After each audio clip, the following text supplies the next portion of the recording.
अस्सलाम वालेकुम सर। जी अस्सलाम वालेकुम। सर मेरी आवाज़ क्लियर आ रही है? जी बिल्कुल क्लियर आ रही है।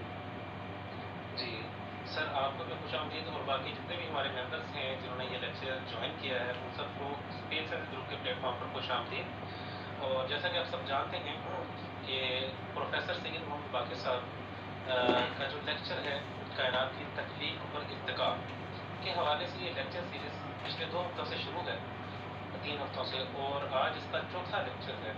आप सब ने उम्मीद है पिछले लेक्चर्स भी अटेंड किए होंगे, और जब लेक्चर अटेंड करने के बाद जिन भी मेंबर से बात होती है लेक्चर के बाद या लेक्चर के दौरान, तो सब ही बहुत ज़्यादा एक्साइटेड होते हैं, खुश होते हैं कि जो इन्फॉर्मेशन इस लेक्चर में हमें मिली हैं वो बहुत ही ज़रूरी थी, और हमें पहली दफ़ा ऐसी समझाने वाला मिला है जिसने बहुत ही सादा अंदाज से इन पेचीदा चीज़ों को समझाया। तो इस हवाले से हम सभी सर बाक़िर साहब के बहुत शुक्रगुजार हैं कि वो कॉम्प्लिकेटेड टॉपिक्स हैं उनको बहुत ही सिंप्लीफाई करके हम तक पहुंचाते हैं।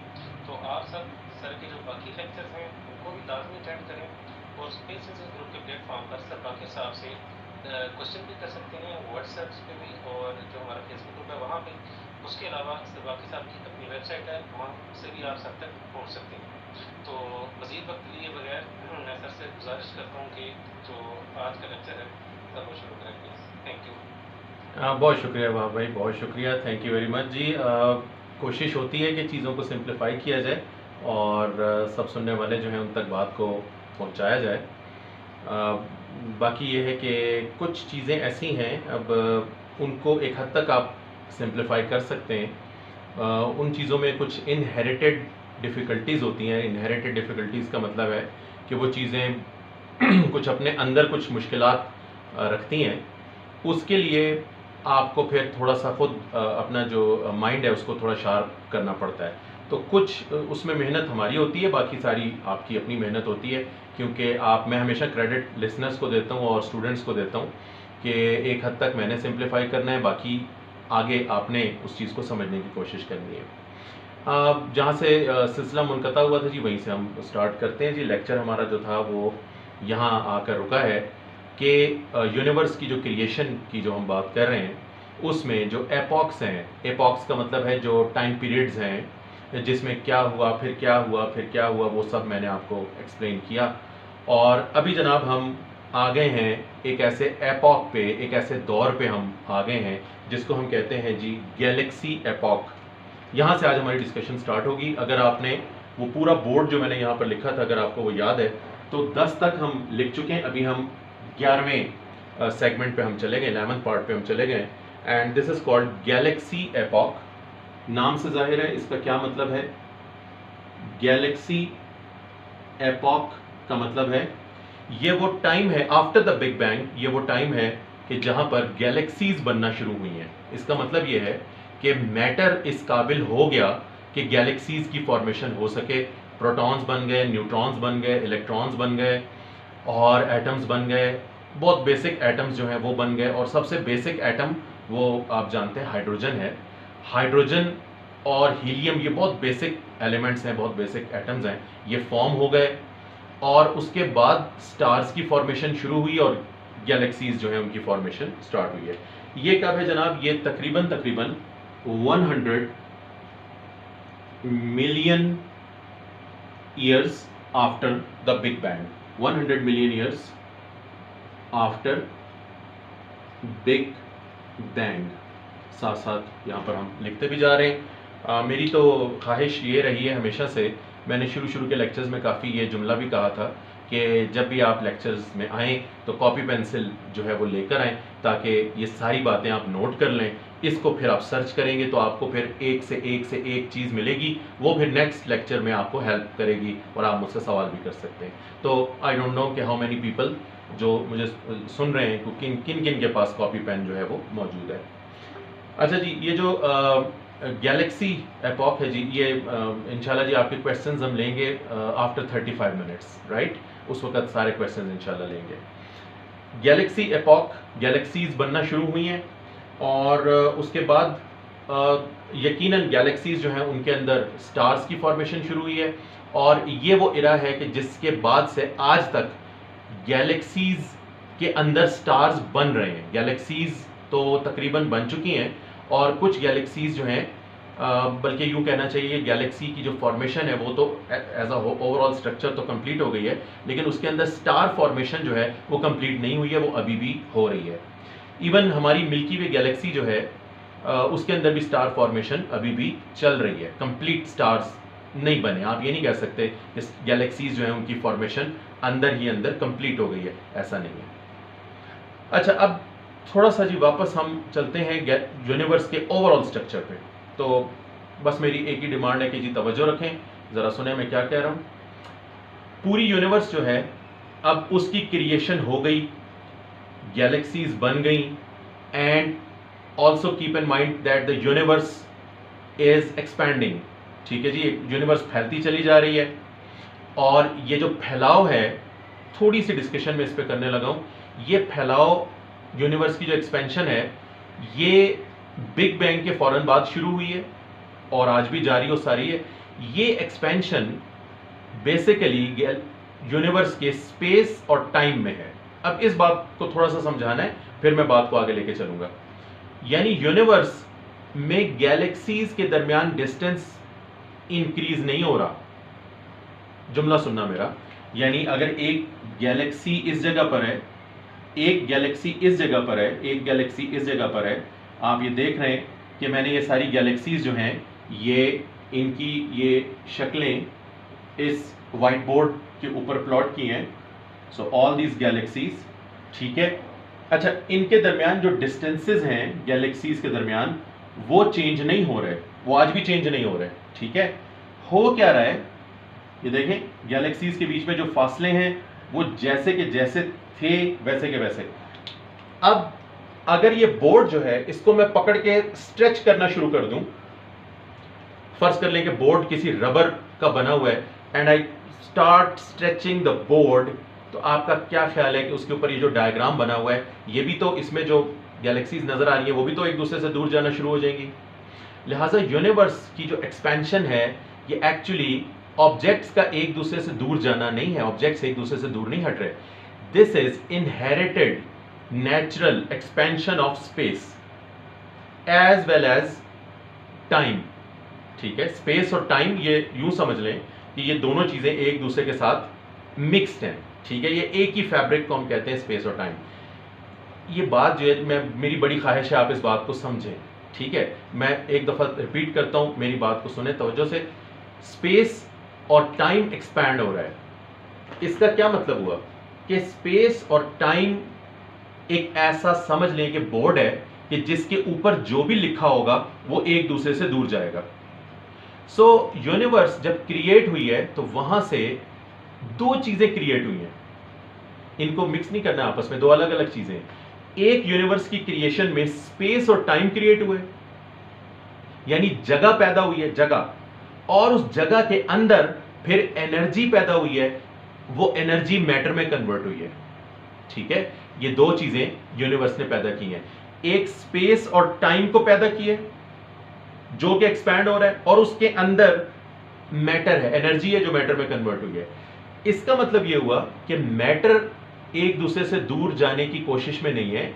असल में मैटर जो है, जो गैलेक्सीज हैं, वो स्पेस और टाइम में है, और स्पेस और टाइम का बबल एक्सपैंड कर रहा है।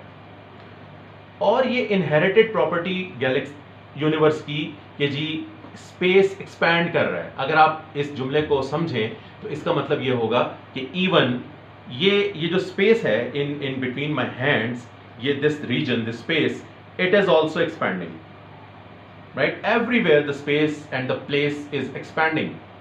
सो इट इज इनहेरिटेड प्रॉपर्टी। अगर आप मुझसे पूछें क्या एटम जो है, एटम के अंदर जो वैक्यूम है, प्रोटॉन्स, न्यूट्रॉन्स, ये तो न्यूक्लियस में होते हैं, इलेक्ट्रॉन्स और न्यूक्लियस के बीच में जो वैक्यूम है, क्या वो भी एक्सपैंड हो रहा है? And the answer is yes, बिल्कुल एक्सपैंड हो रहा है। लेकिन ऐसा क्यों नहीं होता कि जी ये जो सेल फोन मेरे सामने पड़ा हुआ है ये मुझसे दूर जाना शुरू हो जाए?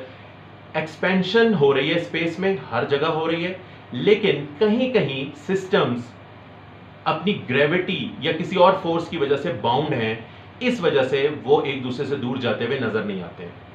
लिहाजा ये एक्सपेंशन हो तो हर जगह रही है, लेकिन नज़र कहाँ आती है? नज़र वहाँ आती है जहाँ पर सिस्टम्स ग्रेविटेशनली बाउंड नहीं है या किसी और तरीके से बाउंड नहीं है, वहाँ पर ये एक्सपेंशन आपको नज़र आती है।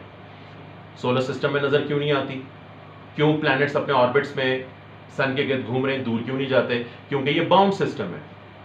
अच्छा चलें, हमारी मिल्की वे गैलेक्सी फैलती क्यों नहीं जा रही? क्योंकि ये भी ग्रेविटेशनली बाउंड सिस्टम है।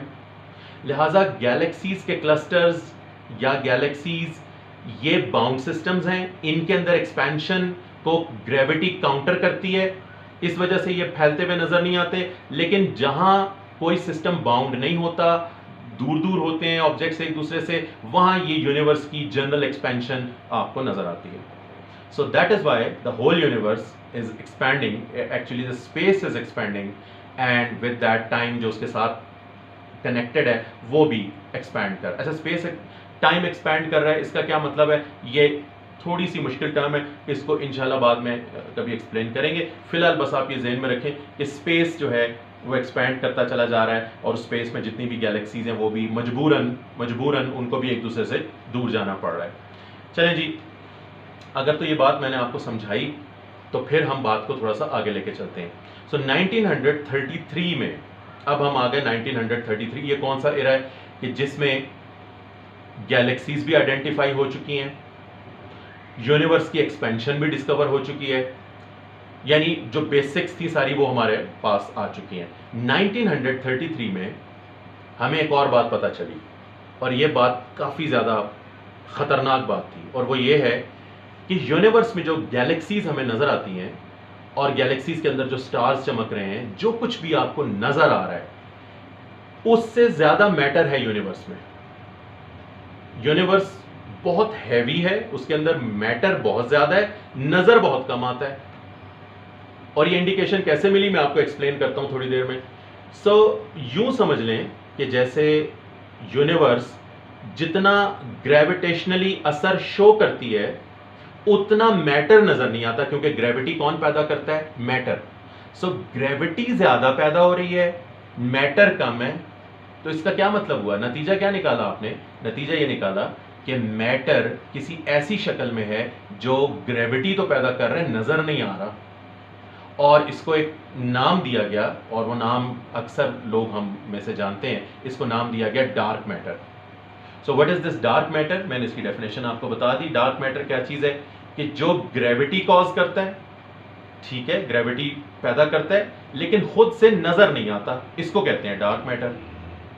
और अगर आप ये क्वेश्चंस, जब क्वेश्चन आंसर सेशन हो, अगर आप मुझसे एक क्वेश्चन करेंगे जी डार्क मैटर क्या है, तो मैं आंसर अभी से आपको बता देता हूं, पता नहीं। अगर आप मुझसे क्वेश्चन करेंगे कि व्हाट इज डार्क मैटर, तो मेरा जवाब ये होगा like everyone else in the world, जितने फिजिक्स वाले हैं, जितने फिजिसिस्ट हैं, उनकी तरह मैं भी आपको ये जवाब दूंगा, पता नहीं, we don't know what the dark matter is, but we know for certain कि जी ये यूनिवर्स में मौजूद है, और जो मैटर का हिस्सा नजर आता है उसको ये डिस्टर्ब करता है, खुद नहीं नजर आता। अच्छा, डार्क मैटर की एक मिसाल दूं जल्दी से। क्लासरूम के अंदर बच्चे बैठे होते हैं ना जी, तो ऐसे करके एक बच्चा बैठा हुआ है, बड़ा शरीफ सा मेरी तरह का, ठीक है, क्लास में ऐसे करके बैठा हुआ है, लेक्चर सुन रहा है। अच्छा, पीछे से ना किसी बच्चे ने उसको पेंसिल मारी, ठीक है। अच्छा, अब वो आगे से क्या नजर आएगा? टीचर को कैसा नजर आएगा? जरा देखना, मुझे देखना। अब मैं बैठा आराम से लेक्चर सुन रहा हूं ना, पीछे से मुझे किसी ने पेंसिल मारी, मैं ऐसे करूंगा,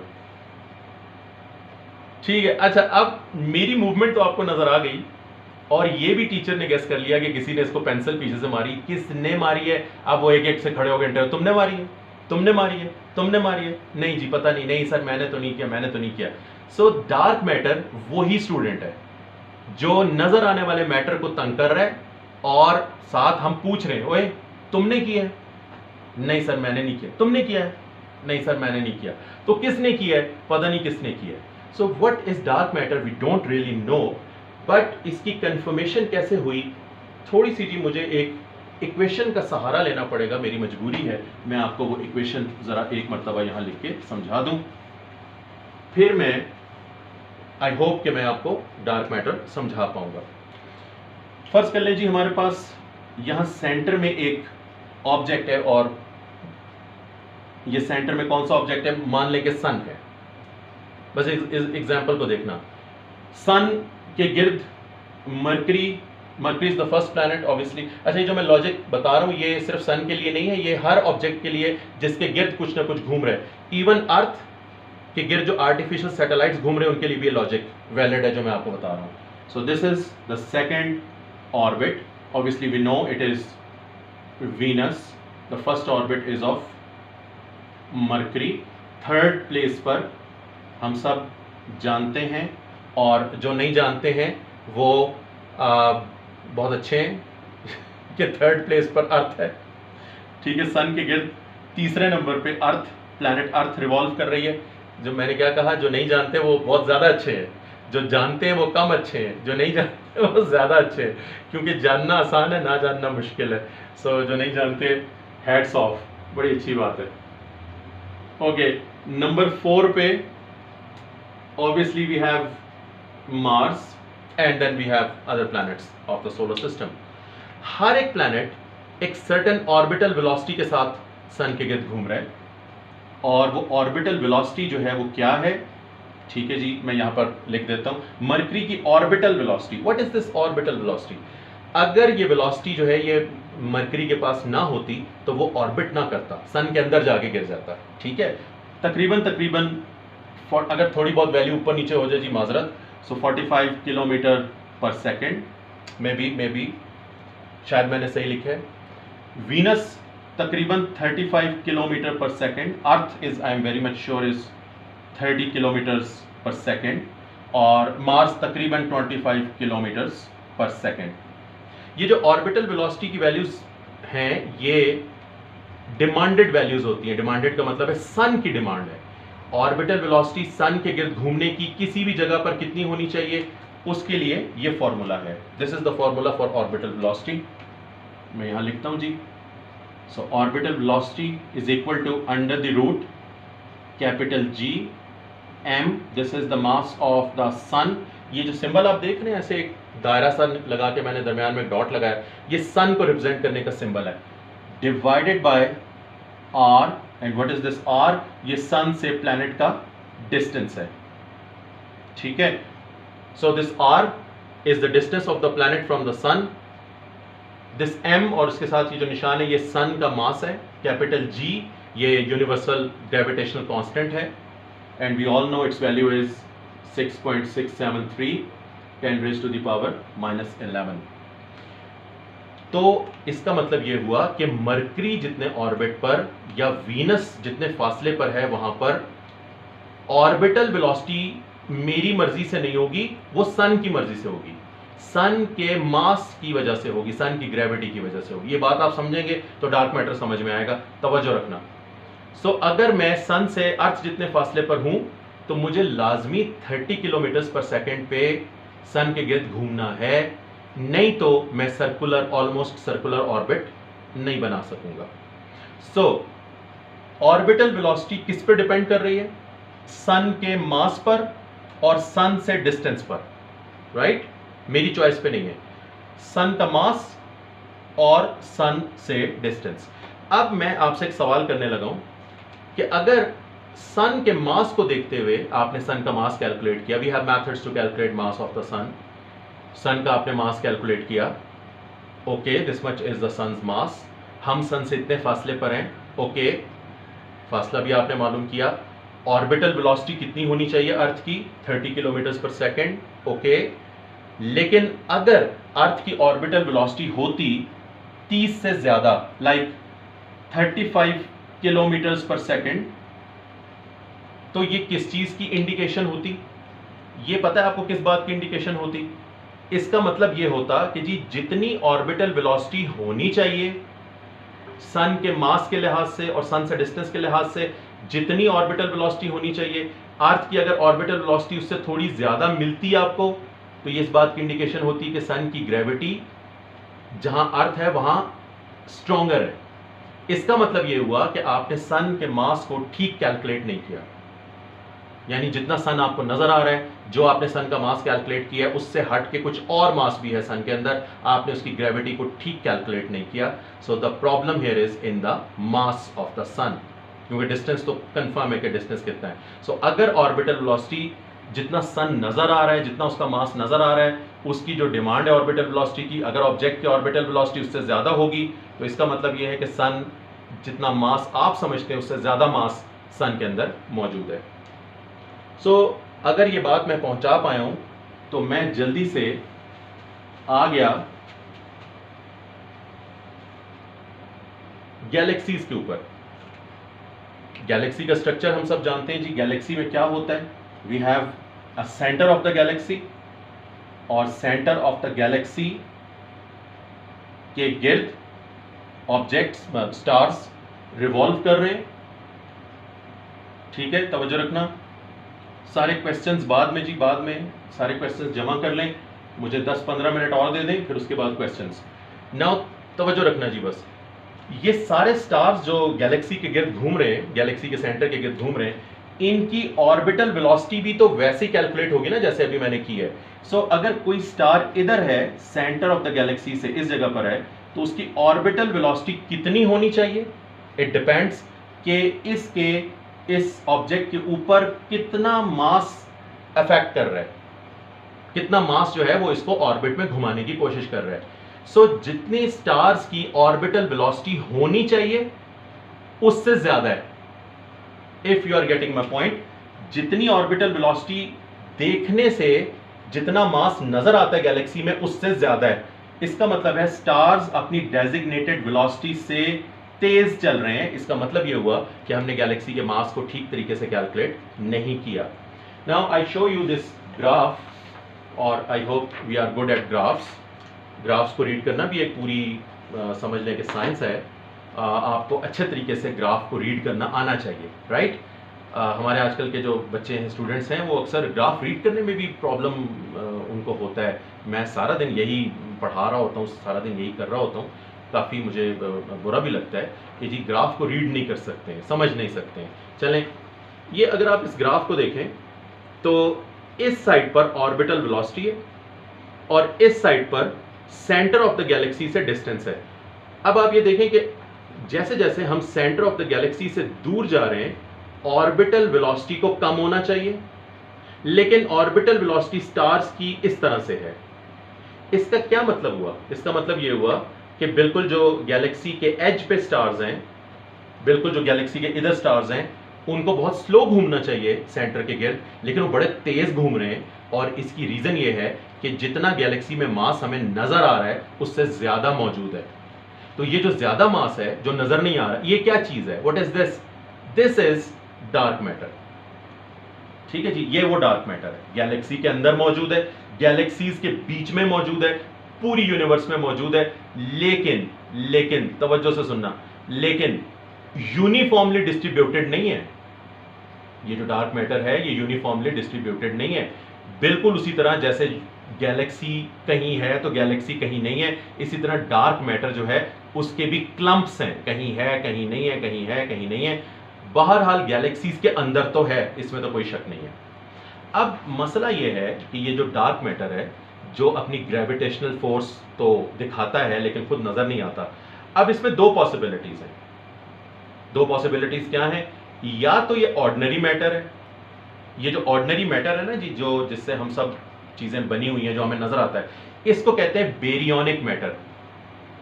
ये मैटर क्या कहलाता है? Baryonic matter. ये क्यों बेरियोनिक मैटर कहलाता है वो भी मैं आपको समझाता हूं। सो अगर तो ये बेरियोनिक मैटर है, नॉर्मल मैटर है, तो फिर ये नजर नहीं आ रहा, किसी वजह से लाइट को रिफ्लेक्ट नहीं कर रहा, नजर नहीं आ रहा।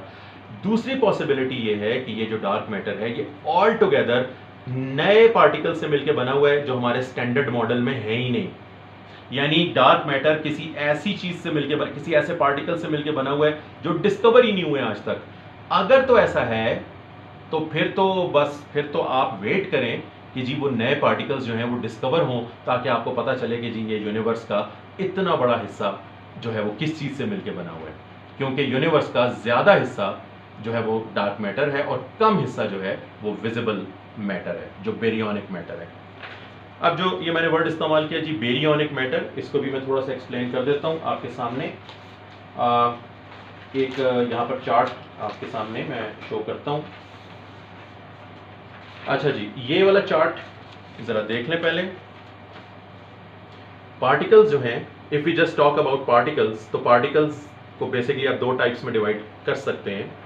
मैटर वाले जो पार्टिकल्स हैं, वो पार्टिकल्स जो मैटर फॉर्म करते हैं, क्योंकि कुछ पार्टिकल्स वो हैं जो मैटर के बीच में फोर्सेस को कैरी करते हैं, उनकी मैं बात नहीं कर रहा। वो जिसमें जो है वो ग्लूऑन्स हैं और हाइपोथेटिकल ग्रेविटॉन है, मैं उसकी बात नहीं कर रहा।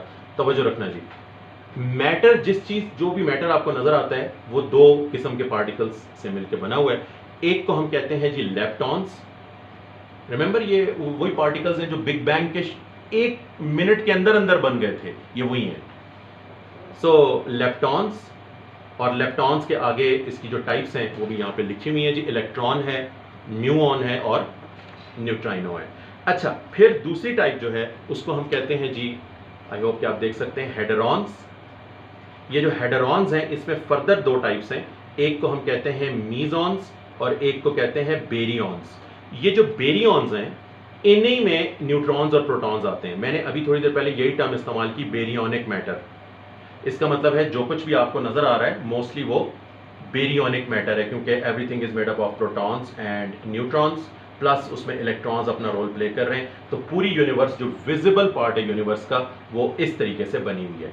लेकिन ये पूरी यूनिवर्स का मास जो है उसका बहुत कम हिस्सा है। इसका मतलब है कि मोस्ट ऑफ द मास इससे मिलके नहीं बना हुआ। वो पता नहीं फिर किस चीज से मिलके बना हुआ है, वो हमें नहीं पता किस चीज से मिलके बना हुआ है। ओके, दो चीजें हो गई। सो यूनिवर्स में क्या क्या हो गया? विजिबल मैटर, बेरियोनिक मैटर और डार्क मैटर, दो चीजें हो गई। अब एक तीसरी चीज की तरफ हम चलते हैं। यूनिवर्स में एक तीसरी चीज भी है और उसका नाम है dark energy. And do not mix dark energy with dark matter. Dark matter अलग चीज है, डार्क एनर्जी अलग चीज है। And once again if you ask me what is this dark energy, तो मेरा जवाब होगा पता नहीं। We don't know what the dark energy is. So because we don't know what the dark energy is, that is why हमने इसका नाम रखा है डार्क एनर्जी। समझ रहे हैं आप मेरी बात? ये गलतफहमी भी थोड़ी सी आप सही कर लें कि डार्क मैटर और डार्क एनर्जी हमें नहीं पता, इसी वजह से हमने उनका नाम डार्क करके रख दिया है। We are still figuring out ये क्या चीज है। बट ये जो डार्क एनर्जी है ये क्या चीज है? What is this? मैं आपको इसकी एक डिस्क्रिप्शन बताने लगा हूं, जिसके लिए मैं चाहूंगा कि अगर आप अभी तक मेरा लेक्चर तवज्जो से सुन रहे थे तो आप तवज्जो डबल कर दें। ठीक है, ये सुनना मैं क्या बात बताने लगा हूं डार्क एनर्जी के हवाले से। सो ज्यादा पुरानी बात नहीं है जी। इन 1998 इसमें एक बड़ी जबरदस्त चीज हमने डिस्कवर की है। और वो क्या चीज डिस्कवर की है कि जी हमारी ये जो यूनिवर्स एक्सपैंड कर रही है और हम समझते थे कि ये कांस्टेंट रेट से एक्सपैंड कर रही है, इसका एक्सपेंशन का एक कांस्टेंट रेट है। 98 में हमें पता चला कि हमारी यूनिवर्स ना सिर्फ एक्सपैंड कर रही है बल्कि एक्सेलरेटेड रेट से एक्सपैंड कर रही है। इसकी एक्सपेंशन का रेट एक्सेलरेट का मतलब है बढ़ता चला जा रहा है। और ये क्यों ऐसा हो रहा है? इसकी रीजन मोस्ट प्रोबेबली कोई ऐसी फोर्स है कि जो एंटी ग्रेविटी फोर्स है। एंटी ग्रेविटी फोर्स का मतलब है गैलेक्सीज एक दूसरे को अट्रैक्ट करती हैं, ऑब्वियसली उनका मास है। ये कोई ऐसी फोर्स है जो हो रही है, एक ये ऊपर से उसको और ज्यादा पुश कर रही है। That means something is pushing the galaxies away, plus the universal expansion वो अपनी जगह पर है। ये जो एक्स्ट्रा पुश है ये कोई एनर्जी प्रोवाइड कर रही है। This is called dark energy. So this dark energy is working against gravity of the galaxies और ये यूनिवर्स के एक्सपेंशन के रेट को ज्यादा करती चली जा रही है। ये है क्या चीज? जब आप ये कहते हैं ना जी वैक्यूम, आप ये वर्ड इस्तेमाल करते हैं ना वैक्यूम, वैक्यूम का क्या मतलब होता है? There is nothing. Vacuum means कुछ भी नहीं है। मतलब अगर ऑक्सीजन, नाइट्रोजन कोई चीज होती तो वैक्यूम ना होता। सो वैक्यूम जो गैलेक्सीज के बीच में है, वैक्यूम जो यूनिवर्स के अंदर है, everywhere the vacuum vacuum vacuum vacuum. Even atoms के अंदर वैक्यूम ही है 99.9%। Even the vacuum is not actually empty. ये जो वैक्यूम है ये बहुत सारी चीजें अपने अंदर कैरी करता है। आप इसको आज तक वैक्यूम समझते रहे, ट्रू सेंस में इट इज नॉट वैक्यूम। इसके अंदर, यानी मैं अपनी बात को रिवाइज करता हूं, अगर मैं स्पेस में चला जाऊं किसी भी चीज से दूर जहां I am very much sure there is nothing, और मैं बोलूं जी now I am in complete vacuum, that is not vacuum, that is actually something. और वो समथिंग जो है वो बेसिकली क्या चीज है, उस रीजन में जिसको आप वैक्यूम कहते हैं उसमें दो चीजें, एक है वैक्यूम एनर्जी, वैक्यूम के अपने अंदर एक एनर्जी है, इसको हम कहते हैं vacuum energy, plus dark energy. Dark energy अलग चीज है, मैंने एक और टर्म इस्तेमाल की वैक्यूम एनर्जी, वो एक अलग चीज है। सो जहां कुछ नहीं है, जहां पर खाली जगह है, जिसको आप कहते हैं प्योर वैक्यूम, उधर दो एनर्जीज है, vacuum energy and dark energy. So vacuum energy क्या कर रही है, कुछ खास नहीं, गैलेक्सीज को दूर करने में वैक्यूम एनर्जी कुछ नहीं कर रही, डार्क एनर्जी कर रही है। और डार्क एनर्जी क्या है, we actually don't know what it is, but it is working against the gravity. Okay, अगर आप मेरी इस बात को यहां तक समझ गए हैं या आपने ये बात सुन ली है, अब मैं इस बात को यहां कट करता हूं, रोकता हूं, एक वाकया आपको सुनाता हूं, फिर वापस इसको आकर कनेक्ट करूंगा। और मैं टाइम पे भी मेरी नजर है, मैं आपसे ज्यादा से ज्यादा 5 मिनट और लूंगा, बस फिर क्वेश्चन आंसर सेशन की तरफ हम जाएंगे। तवज्जो रखना, आइंस्टाइन ने जब अपनी जनरल रिलेटिविटी पेश की 1915, राइट, तो वो जो जनरल रिलेटिविटी, जो कि असल में क्या चीज है, what is general relativity, it is a new theory for gravitation. वो जो आइजैक न्यूटन की थ्योरी थी ग्रेविटेशन की, उसको कैंसल आउट करके ये नई थ्योरी है ग्रेविटेशन की।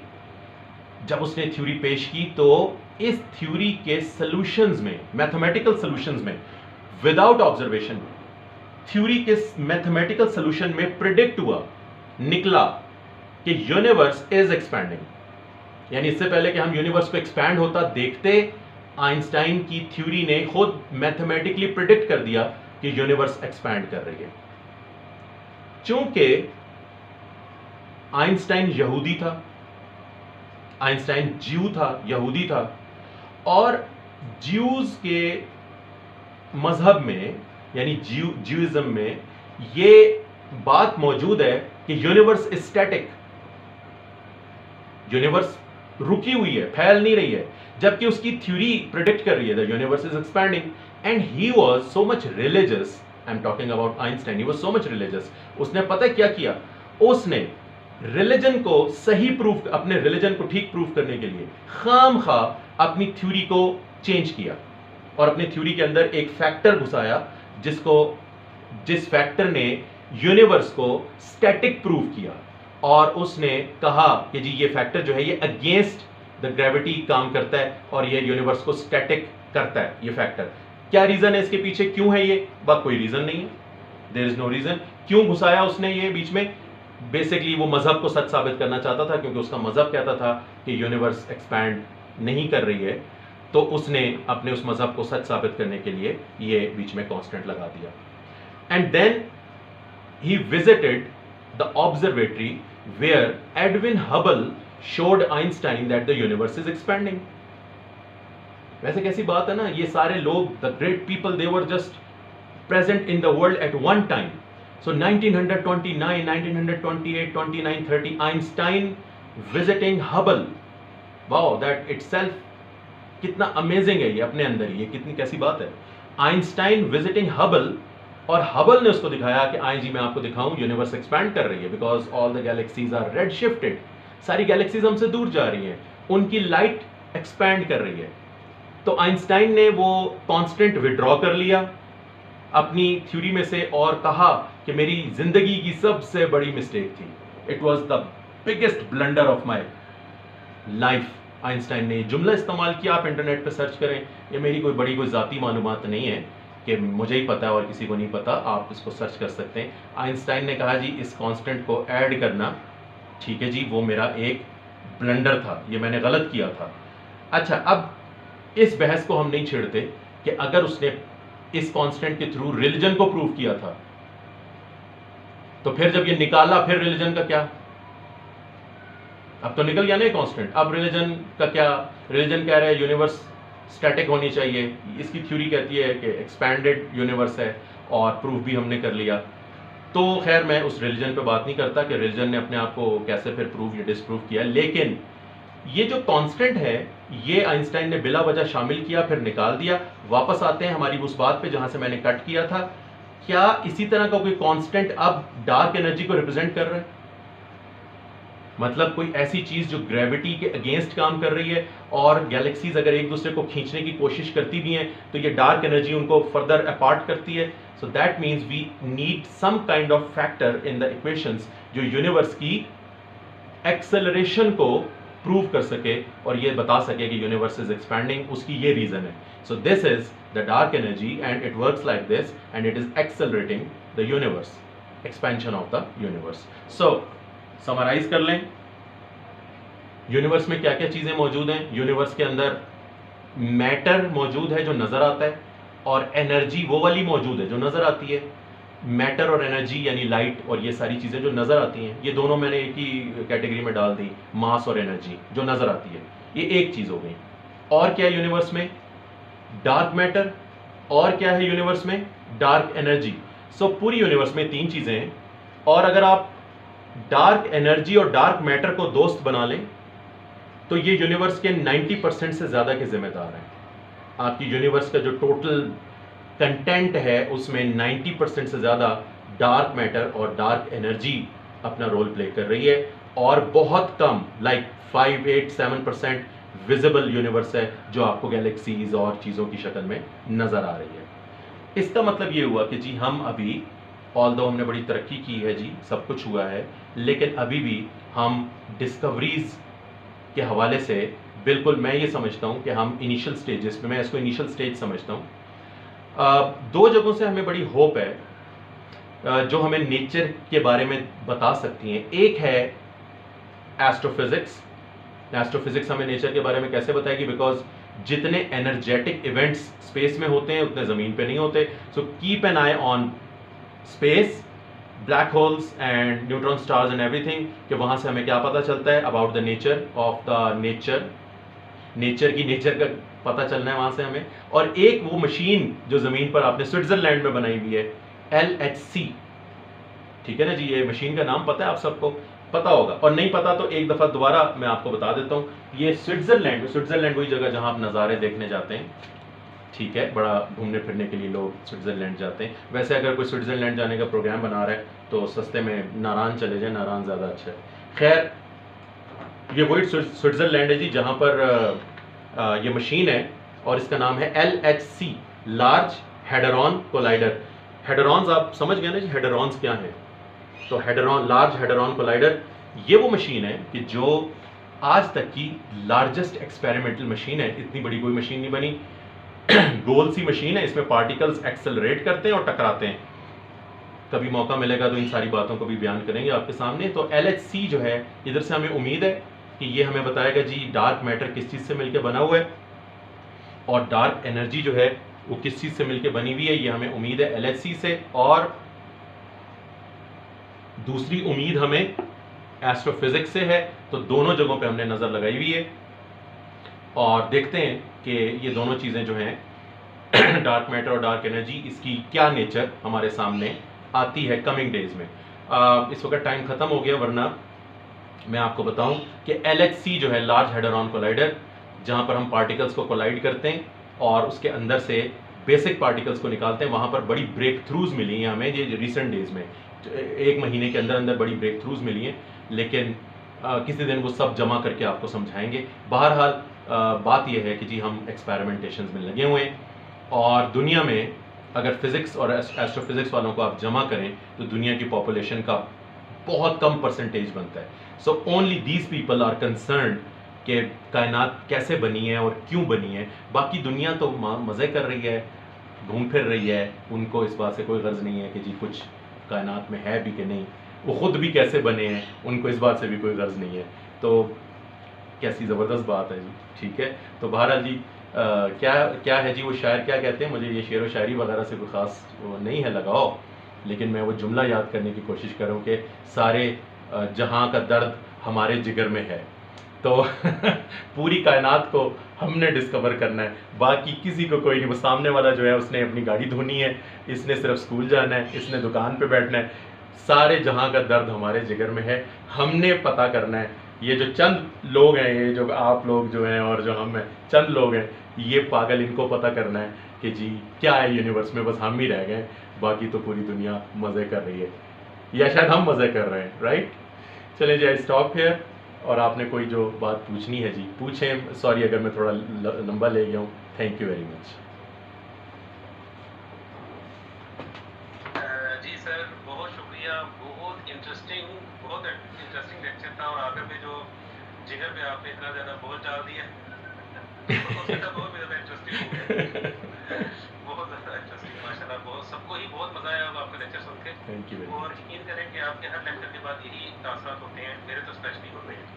तो चलें जी, बाकियों के भी जो भी इस वजह से तासरात हैं, ख्यालात हैं, वो भी सुनते हैं और कुछ के सवालात हैं। तो आमिर बलोच हैं जिनकी तरफ से क्वेश्चन किया गया, हैंड रेज कीजिए, आप प्लीज क्वेश्चन करें मसला से।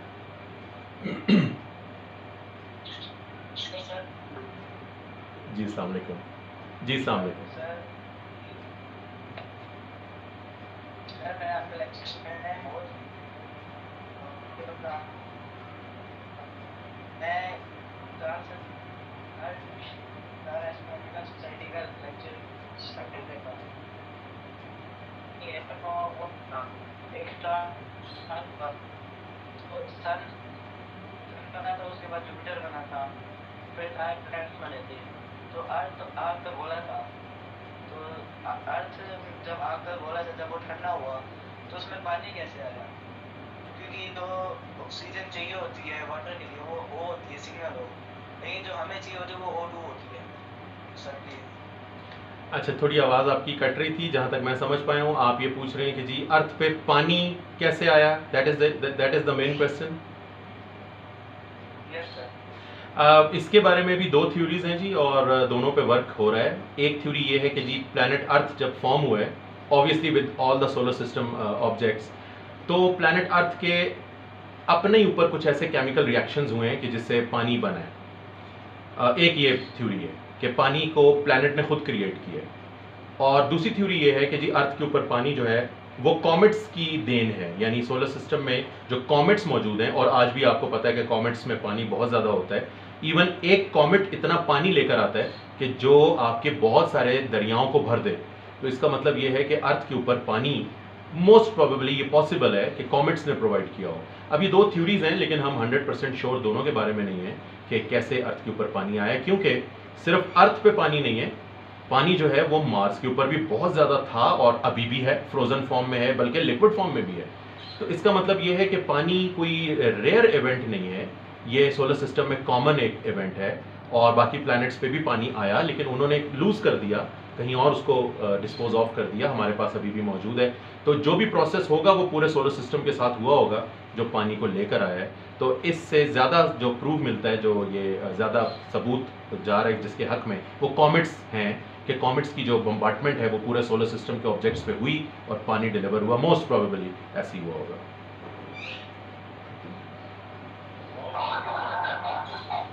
जी बहुत शुक्रिया बताइए। नायला शबीर हैं, उन्होंने हैंड रेज किया है जी, आप सर से क्या क्वेश्चन पूछना चाहती हैं प्लीज। अस्सलाम वालेकुम सर, मेरी आवाज़ आ रही है? जी अस्सलाम वालेकुम, बिल्कुल आ रही है जी। सर बहुत इंटरेस्टिंग लेक्चर था आपका, बहुत आसानी से आपने कॉम्प्लेक्स चीज़ें हमें समझा दी हैं। बहुत शुक्रिया। शुक्रिया के लिए आपका। और वैसे ही हमारे साथ ज्यादती है तो पूरे एक हफ्ते में सिर्फ 1 घंटा जो है आप हमें देते हैं। बहुत सर, शुक्रिया, आप थैंक मेरे यू ना 2 क्वेश्चन थे। जी। आपने डार्क एनर्जी में जब कहा कि हमने जो है ये इससे डिड्यूस किया है कि जब एक्सपेंशन जो है एक्सेलरेटेड हो रही है, इससे हमने फिर कहा है कि जो है वो डार्क एनर्जी एक पॉसिबिलिटी है। तो क्या साइंटिस्ट ने इनकी और भी कोई पॉसिबिलिटीज कंसिडर की हैं, या फिर ये this is the only explanation?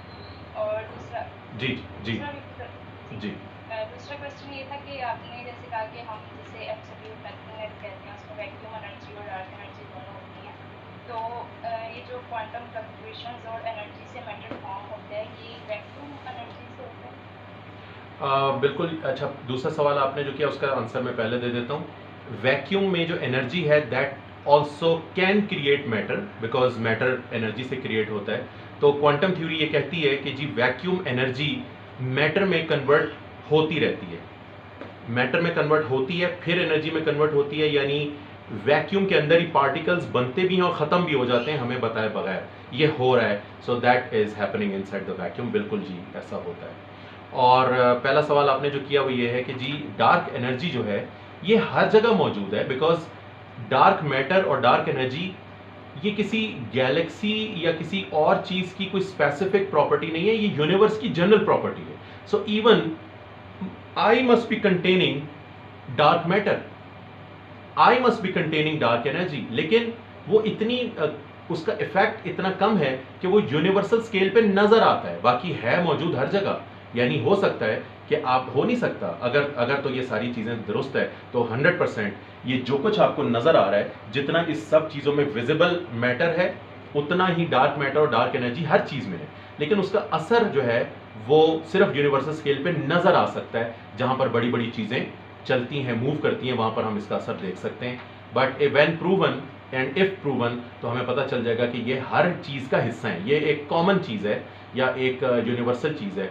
जहां मैटर है, जहां एटम्स हैं, वहां उसके अंदर एटम के अंदर ये डार्क मैटर भी है और डार्क एनर्जी भी है, ये पता चल जाएगा। Okay sir, thank you very much. मेरी सर एक रिक्वेस्ट भी है साथ कि मोस्ट वेलकम। सी बात था आपको सर्न पर या पार्टिकल फिजिक्स पर भी लेक्चर्स साथ में देखिएगा, मुझे बहुत इंटरेस्ट है कि यहाँ पर जो काम हो रहा है कॉस्मोलॉजी में या फिर origin and evolution of universe पे हम ज़मीन में कैसे रिसर्च करें यहाँ रह के, तो इस पर लाजमी आप रखिएगा। इंशाल्लाह जी, इंशाल्लाह बिल्कुल, ये इंशाल्लाह सिलसिला हमारा अब चल पड़ा है, चल रहा है, तो बीच में ये चीज़ें ज़रूर आएंगी, क्यों नहीं आएंगी, बिल्कुल आएंगी इंशाल्लाह। जी बहुत शुक्रिया कहना जी हमारे पास आसिफ भाई है तो बारी बारी पहले आप आसिफ भाई आप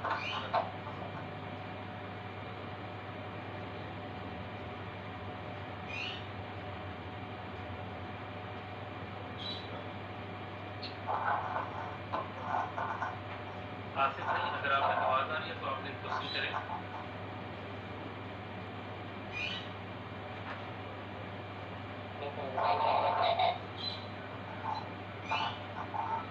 जी आपकी आवाज अभी क्लियर नहीं आई, काइंडली दोबारा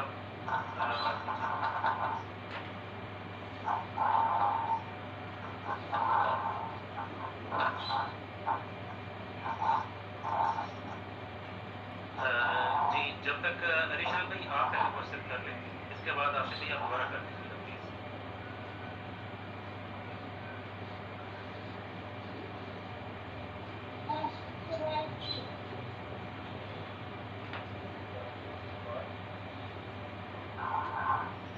जी अरिशान आप क्वेश्चन कर सकते हैं प्लीज, आपको माइक ओपन करके आप क्वेश्चन करें।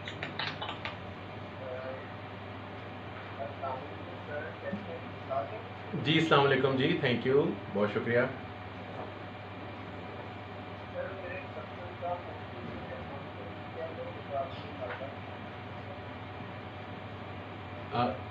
आवाज़ आपकी कम आ रही है, थोड़ा अगर लाउड बोलेंगे, आवाज़ कम आ रही है।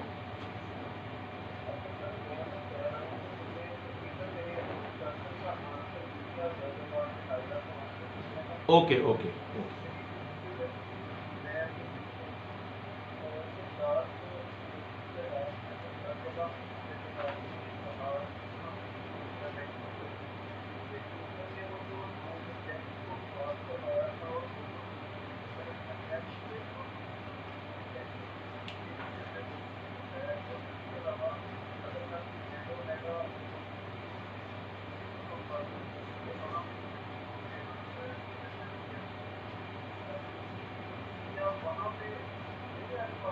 आवाज़ नहीं आ रही है आपकी, मैं आपकी बात नहीं समझ पाया, आवाज़ नहीं आ रही।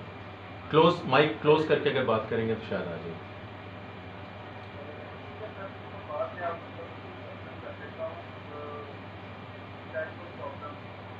ओके ओके, नो प्रॉब्लम, आप वॉइस मैसेज छोड़ दें, इंशाल्लाह मैं सुन लूँगा, नो प्रॉब्लम एट ऑल। जी मोहम्मद सुल्तान आपने हैंड रेज किया है, आप क्या क्वेश्चन करना चाहते हैं सर से प्लीज? जी अस्सलाम वालेकुम। Thank you very much doctor साहब, बड़ा अच्छी तरीके से आपने एक्सप्लेन किया, बड़े सिंपल सादा अंदाज में। मेरा क्वेश्चन ऑर्बिटल वेलोसिटी के हवाले से है कि ये उसमें हम डिफरेंट फिजिकल कांस्टेंट्स करते हैं, इनमें से एक हमारा ये ऑर्बिटल वेलोसिटी की वजह से अर्थ के लिए है 30 किलोमीटर पर सेकंड। इस तरह से दूसरे प्लैनेट के लिए, दूसरे स्टार्स के लिए डिफरेंट होगी। लेकिन क्वेश्चन मेरा ये है कि क्या ये वैल्यू हमारे पास फिक्स है या इसमें कोई वेरिएशन भी हो सकती है कि जैसे 5 to 10% अगर इसमें कम या ज़्यादा हो तो भी अर्थ जो है वो इसी तरह से ऑर्बिट करती रहेगी अराउंड द सन, यानी it has to be 30 kilometre per second. तो सवाल ये है कि क्या ये फिक्स है या इसमें थोड़ी बहुत वेरिएशन भी हो सकती है? बिल्कुल जी, बहुत शुक्रिया, थैंक यू। नहीं जी, ये फिक्स है, ये फिक्स है, आप इसको ज़रा सा भी चेंज नहीं कर सकते। अगर सेंट्रल ऑब्जेक्ट से किसी ख़ास फासले पर ऑर्बिटल वेलोसिटी सपोज 50 किलोमीटर्स पर सेकंड की डिमांड है, तो आपने इतनी ही वेलोसिटी देनी है for circular orbit. For circular orbit आप अगर थोड़ी सी वेलोसिटी ज़्यादा करेंगे, object will start moving in elliptical orbit. अगर आप थोड़ी सी वेलोसिटी और ज़्यादा करेंगे, उसका ऑर्बिट और ज़्यादा इलिप्टिकल हो जाएगा और एक वक्त में वो बिल्कुल इस्केप कर जाएगा।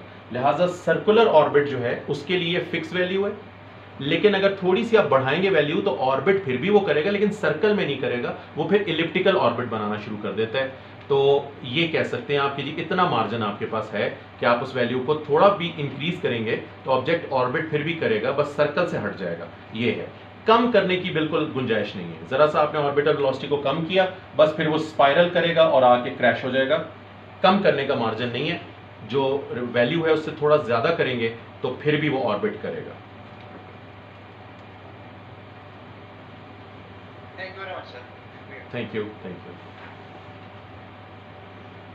जी किसी और का कोई क्वेश्चन है तो काइंडली हैंड रेज करें या आप डायरेक्ट पूछ सकते हैं सर से, क्योंकि मुझे जिनके हैंड रेज थे मोहम्मद सुल्तान, उसके अलावा अभी शो नहीं हो रहा। किसी ने अगर कोई क्वेश्चन करना है तो आप प्लीज क्वेश्चन करें।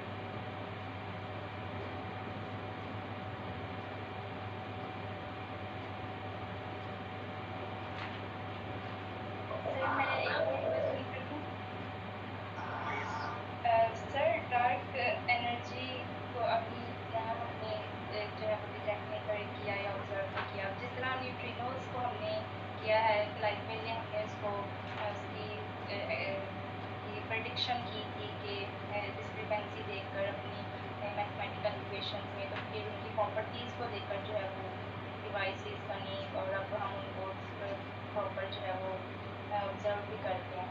तो डार्क मैटर या डार्क एनर्जी में इस तरह की पॉसिबिलिटी है कि हम इन प्रॉपर्टीज़ को देखकर बना सकते हैं अपना इक्विपमेंट के वो इनको जो है ऑब्जर्व कर सकते हैं। बिल्कुल, ये एग्जांपल आपने सही दी है। ये जो न्यूट्राइनोज हैं ये चूंकि बहुत ही वीक इंटरेक्शन शो करते हैं और इसी वजह से बड़े लंबे अरसे तक हम इनको डिटेक्ट नहीं कर पाए, क्योंकि जितने लेस लेवल पे ये इंटरेक्ट करते हैं उतनी सेंसिटिव चीज़ें नहीं थी हमारे पास, वो सेंसर्स, वो इक्विपमेंट इतना सेंसिटिव नहीं था। अब ये जो अगर मैंने डार्क मैटर में दो पॉसिबिलिटीज़ की बात की। एक पॉसिबिलिटी ये कि ऑर्डिनरी मैटर ही है, बस नज़र नहीं आ रहा। दूसरी पॉसिबिलिटी ये कि ऑल टुगेदर नए किस्म के पार्टिकल्स से बना हुआ है जो बेरियोनिक मैटर नहीं है। तो अगर ऐसा है तो वो पार्टिकल्स किस लेवल पे जाके डिटेक्ट हो सकते हैं, ये हम कुछ थोड़ी बहुत कैलकुलेशंस हमने की हैं। ये जो हमारा LHC है, लार्ज हेडरॉन कोलाइडर, ये करंटली तो इस काबिल नहीं है कि ऐसे पार्टिकल्स को डिस्कवर कर सके जो मोस्ट प्रॉब्ली डार्क मैटर बना रहे हैं। बट इन फ्यूचर हम अपग्रेड्स इसमें करेंगे तो फिर हो सकता है कि ये ऐसे किसी पार्टिकल को डिटेक्ट करे।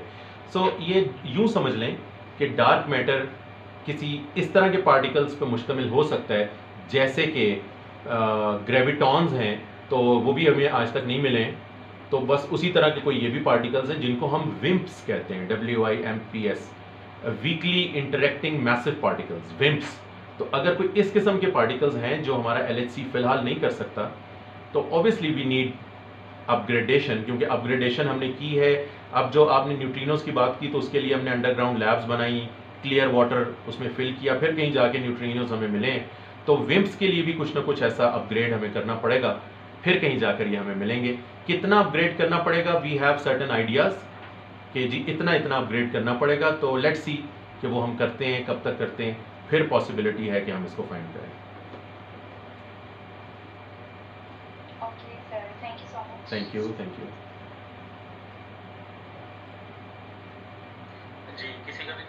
है तो आप साथ साथ पूछ सकते हैं। वैसे तो सर का लेक्चर इतना खूबसूरत और इतना बेहतर और अच्छे अंदाज से सर डिलीवर करते हैं कि लेक्चर के हवाले से कोई क्वेश्चन पूछना नहीं रह जाता, बल्कि हम अपनी मज़ीद इंफॉर्मेशन के लिए सर से मज़ीद क्वेश्चन करते हैं। और इस बात की तारीफ जितने भी मेंबर्स हैं जो सर का लेक्चर सुनते हैं सभी करेंगे। और चाहे कोई फिजिक्स का स्टूडेंट है या नहीं है, कोई किसी की एजुकेशन कम है, किसी की ज़्यादा है, लेकिन सर का लेक्चर सबको तकरीबन बराबर समझ आ रहा होता है। और उसकी वजह यही है कि सर का जो अंदाज है लेक्चर देने का और जो इंफॉर्मेशन सब देते हैं लेक्चर्स के अंदर सिंप्लीफाई करके, वो कमाल होती है। तो जी फरहान भाई प्लीज़ आप बात करें साहब। जी अस्सलाम वालेकुम सर, कैसे हैं आप? जी अस्सलाम वालेकुम, बहुत शुक्रिया जी। आप कैसे हैं जी? अल्हम्दुलिल्लाह सर, मैं फर्स्ट जो आपको खुशामदीद और उनका शुक्रिया कि वो निकाल के यहाँ पर तशरीफ लाते हैं। और सर सिर्फ एक बात करना चाहूँगा कि जिस तरह आप पोस्टमार्टम करते हैं ना ये इंग्लिश साइंटिस्ट का, यकीन करें आज से पहले मैंने कभी नहीं सुना। मतलब हमेशा जब भी किसी से सुना है तो वो बस जिस तरह कहते हैं ना तारीफों के पुल बांधने वाला सीन होता है, लेकिन पोस्टमार्टम जो है ना वो आप ही करते हैं। Thank you so much sir हम तक पहुँचाने के लिए। मैं आपको रियलिटी बता रहा हूँ। Thank you. बहुत शुक्रिया जी, थैंक यू वेरी मच। जी अनंता आपने हैंड रेज किया, आप क्या सर से क्वेश्चन करना चाहते हैं प्लीज़? जी सर जी अस्सलाम वालेकुम। सर आपने बोला ये एक्सपेंशन होगी, तो मेरा ये क्वेश्चन था, ये एक्सपेंशन किसी एक पॉइंट पे जाकर रुकेगी या फिर होती रहेगी और इतनी होगी कि ये एक टाइम पे ब्रस्ट हो जाएगी सारी चीज़ें? ये तो डेफिनेटली हमें नज़र तो ऐसे ही आ रहा है कि एक्सेलरेशन हो रही है यूनिवर्स की एक्सपेंशन में, तो रुकने वाली तो ये चीज़ नहीं है। क्योंकि पहले हमारा ये ख्याल था कि यूनिवर्स की एक्सपेंशन हॉल्ट होगी और ये सब कुछ वापस आएगा। अब वो सिनारियो हमें नज़र नहीं आ रहा। तो अब हम अगले सिनारियो पे सोच रहे हैं कि अगर यूनिवर्स ऐसे एक्सपैंड होती रही तो फिर क्या होगा। तो उसका इंशाल्लाह तफसीलन पोस्टमार्टम जो है वो इंशाल्लाह अगले लेक्चर में मैं पेश करूंगा कि जी ये यूनिवर्स अगर इसी तरह फैलती रही तो क्या पॉसिबिलिटीज़ इसके फ्यूचर की हो सकती हैं। इंशाल्लाह उस पर बात करते हैं। सर इसको क्या डे ऑफ क़यामत से रिलेट कर सकते हैं? असल में बहुत सारी जो टर्म्स रिलीजन के अंदर इस्तेमाल हुई हैं उनकी साइंटिफिक एक्सप्लेनेशन फ़िलहाल हम नहीं दे सकते हैं। मतलब हमें अभी तक वो टर्म्स पूरे तरीके से समझ नहीं आई हैं।